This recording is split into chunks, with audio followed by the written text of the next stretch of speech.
some countries, sport is like the national pastime. That's But in true. the Philippines, some might say that pageantry is the pastime. That's true. You know what? In the Philippines, we have pageants all over the places. Yes, we have pageants in the barangay, in school, national, local. That's why we really love Miss Universe.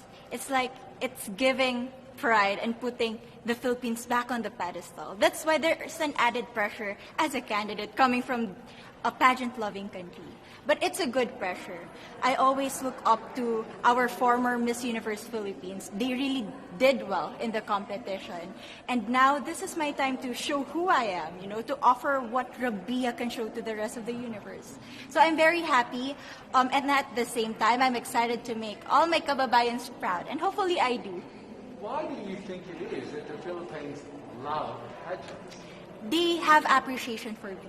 We do love pageant because we used to think that we wanted to be included in the world, I have to be honest, in the Philippines, my skin color used to be not the standard of beauty. I was obsessed whitening my skin because these are the kinds of beauty queen we see on the mainstream.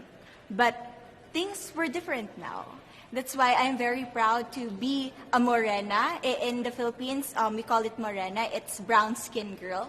And to be able to represent, my color, my identity as a true Filipina. Tell me about your journey to being crowned Miss Philippines.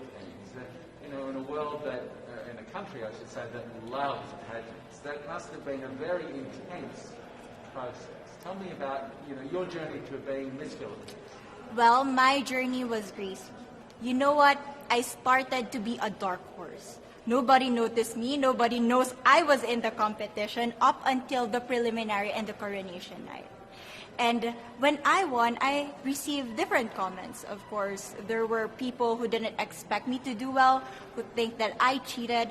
That's why I need to redeem myself in Miss Universe. I really need to do well in this competition.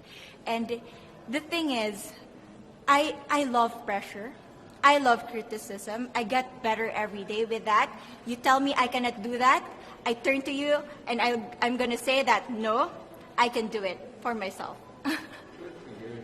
So how does it feel then to be on the global stage? How do you feel to be here in this moment, right now? It's crazy, but I'm overwhelmed with the support, not just from the Filipino community, but also from Thailand, Latin countries who do appreciate me as a candidate, as a person.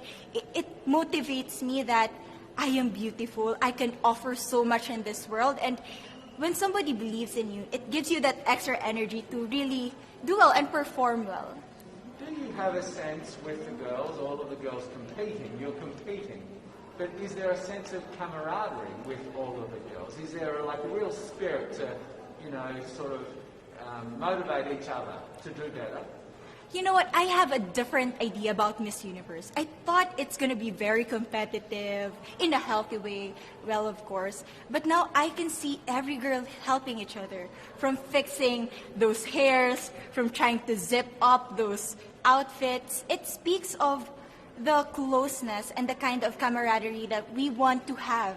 The goal of Miss Universe is not just to crown one girl, but also to build a genuine and long-lasting friendships among us. Would you say within the Miss Universe world, the contestants, is there a sisterhood? Are you sisters? There is sisterhood. I can say I was able to talk to different representatives from different backgrounds, different cultures. And despite our differences, there's so much to be highlighted in what binds us together. And that is because we want to empower women. We want to have our advocacies. We want to speak for the things that we love. And that's a celebration of women and the beauty that we have. So coming out of this week, obviously you would love to be crowned Miss Universe. Of course. And that would be wonderful, of course, for any of you. But what else will you take out of this week? What do you think you'll feel at the end of this week, regardless of the result? How will you be a different person? It's the growth and the development that I was able to have during preparing for this dream. I will be honest, there was a moment that I lost my identity. because I was put under pressure. I was in that position in which I feel like I'm not good enough. I'm not a good representative of my country, but I was able to bounce back stronger. And if I was able to do that for Miss Universe, I will be able to do that in life. That is my greatest takeaway from Miss Universe. Okay, so the Philippines have a huge amount of fans. Yes. I want you to give us a little bit of a message to the fans here and at home. But send a message. What would you say to all the fans in the Philippines? To all my fans from the Philippines and from all over the world, maraming salamat po. Thank you so much for loving me and for believing in me. It means a lot to somebody who is so naive in this industry, who has no idea how to become a beauty queen on the first day of my journey. But because of your love and support, I was able to be the woman that I am today. And regardless of the result, I may or I may not win the crown, but one thing is for sure, I'm gonna make you all proud.